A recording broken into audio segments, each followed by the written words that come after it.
ఛత్తీస్గఢ్ రాష్ట్రంలోని బిజాపూర్ జిల్లా మారేడుబాగ్ అటవీ ప్రాంతంలో నిన్న ఎన్కౌంటర్ జరిగి దాదాపుగా 12 మంది మావోయిస్టులు చనిపోయిన విషయం తెలిసిందే.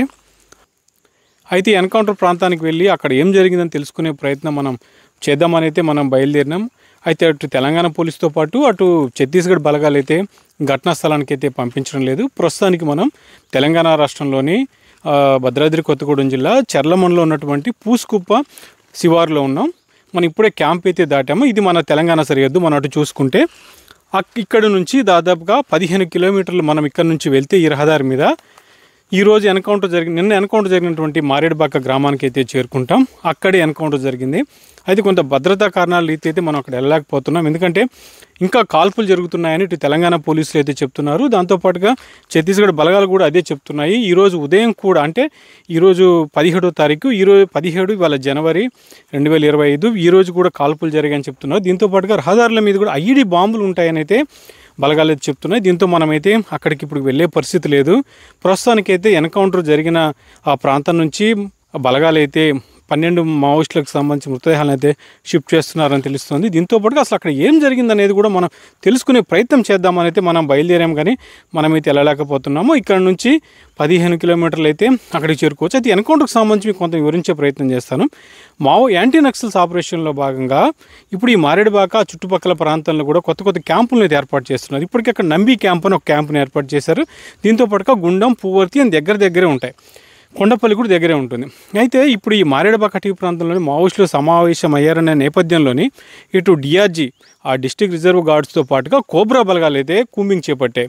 అంటే బిజాపూరు, దంతెవాడ, సుకుమాకు సంబంధించినటువంటి 3 జిల్లాల బలగాలు అయితే దాదాపుగా 1000 మంది అయితే కూంబింగ్ చేపట్టాయి. ఇదే నేపథ్యంలో మారేడుబాగ్ అడవుల్లోనైతే మావోయిస్టులు తారసపడ్డారంటే బలగాలు చెప్తున్నాయి. ఇదే క్రమంలోనే ఎన్కౌంటర్ జరిగినట్లుగా అయితే పోలీసులు చెప్తున్నారు.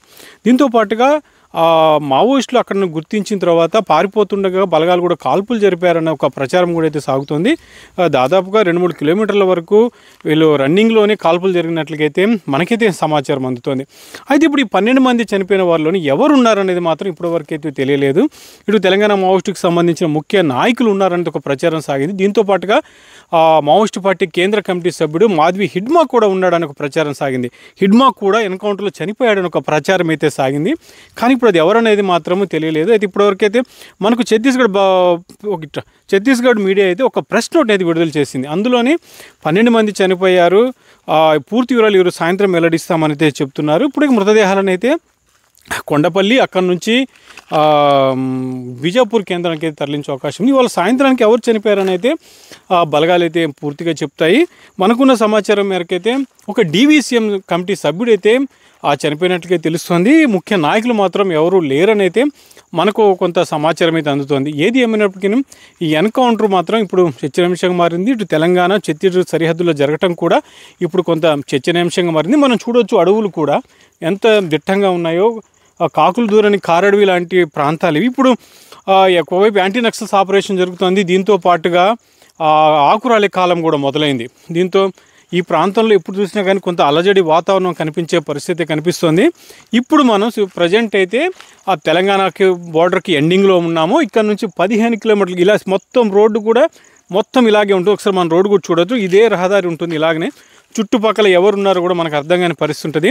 ఇక్కడి నుంచి 15 కిలోమీటర్లు వెళ్తే మాత్రం ఆ ఘటనా స్థలానికి అయితే మనం చేరుకుంటాం. కానీ భద్రతా కారణాల రీత్యా ఎక్కడ ఏముందో తెలియని పరిస్థితుల నేపథ్యంలో మనం వెళ్ళలేకపోతున్నాం. మనం చూడవచ్చు ఈ ప్రాంతం మొత్తం కూడా ఈ రహదారుల మీద ఎక్కడ ఏముందో కూడా తెలియని పరిస్థితి ఉంది. కాబట్టి ఈ భద్రతా బలగాలు అయితే పంపించలేని పరిస్థితి అయితే ఇక్కడైతే ప్రస్తుతానికైతే నెలకొంది. ఈరోజు సాయంత్రానికి అయితే చనిపోయిన వారిని అయితే ఆ బలగాలు ఎవరున్నారనే మాత్రం వెల్లడించే అవకాశం అయితే కనిపిస్తోంది. ఈ 12 మందిలో కూడా ఆ ముఖ్య నాయకులు అయితే లేరని అయితే తెలుస్తోంది. కొంతమంది ముఖ్యమైన పార్టీ నాయకులు కూడా ముందస్తుగానే అక్కడ నుంచి వెళ్ళిపోయారనే ప్రచారమే సాగుతుంది. అయితే ఇంకో మనం కూడా చెప్పుకోవాలంటే ఈ ఎన్కౌంటర్లోనే డిఆర్జీ అయితే ముఖ్యంగా ఎన్కౌంటర్లో ప్రముఖ పాత్ర పోషిస్తుందని చెప్పుకోవాలి. ఎందుకంటే డిఆర్జీలో మొత్తం కూడా లొంగిపోయిన నక్సల్సే ఉన్నారు. కాబట్టి ఈ నక్సల్స్ యొక్క సమాచారం కూడా వాళ్ళకు తెలిసి ఎన్కౌంటర్లకు ఎక్కువ ఆస్కారం ఉంటుందని అయితే ఒక ప్రచారమే సాగుతుంది. దీనితో పాటుగా కోబ్రా బలగాలు కూడా డిఆర్జీ బలగాలకు సహకారంగా ఉంటూ ఈ ఎన్కౌంటర్లోనే ప్రముఖ పాత్ర పోషిస్తున్నారని మనం చెప్పుకోవాలి. వీళ్ళకి మరో బ్యాక్ సపోర్ట్కి అయితే CRPF ఉంటుందని చెప్పుకోవాలి. ఈరోజు జరిగిన ఎన్కౌంటర్లో అయితే 12 మంది చనిపోయారు. చనిపోయారు. దీంతో పాటుగా ఇటు పూజారి కాంకేరు ఇతర ప్రాంతాల్లో అయితే కొంచెం ఉద్రిక్త వాతావరణం అయితే కనిపిస్తుంది. గ్రామాలలో కూడా భయాందోళన అయితే వ్యక్తమయ్యే పరిస్థితులు కనిపిస్తున్నాయి. ఏది ఏమైనప్పటికీను ఇటు తెలంగాణ అటు ఛత్తీస్గఢ్ బోర్డర్లోని బిజాపూర్ జిల్లా మాత్రం అట్టుడికిపోతుందని మనం చెప్పుకోవాలి. దీంతో అలాగే ఈరోజు సాయంత్రానికి మృతదేహాలకు సంబంధించిన వివరాలు అయితే బిజాపూర్ పోలీసులు అయితే వెల్లడించే అవకాశం ఉంది. నేను ఇదే వీడియోలో మీకు ఆ మృతదేహాలకు సంబంధించిన వివరాలు, మావోయిస్టుల నుంచి దొరికినటువంటి తుపాకులు ఇతర వివరాలను కూడా చూపించే ప్రయత్నం చేస్తాను.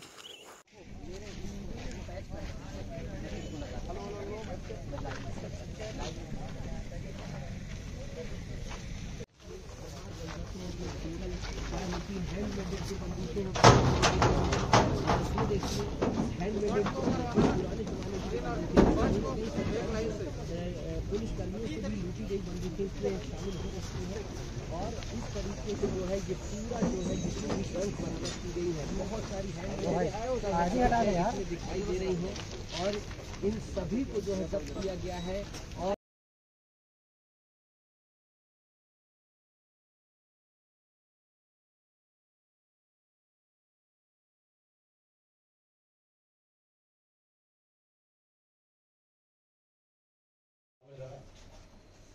मुठभेड़ के जिस अभियान के दौरान रात 9 बजे से अनेक बार सुरक्षा बल और माओवादियों के बीच में मुठभेड़ हुई।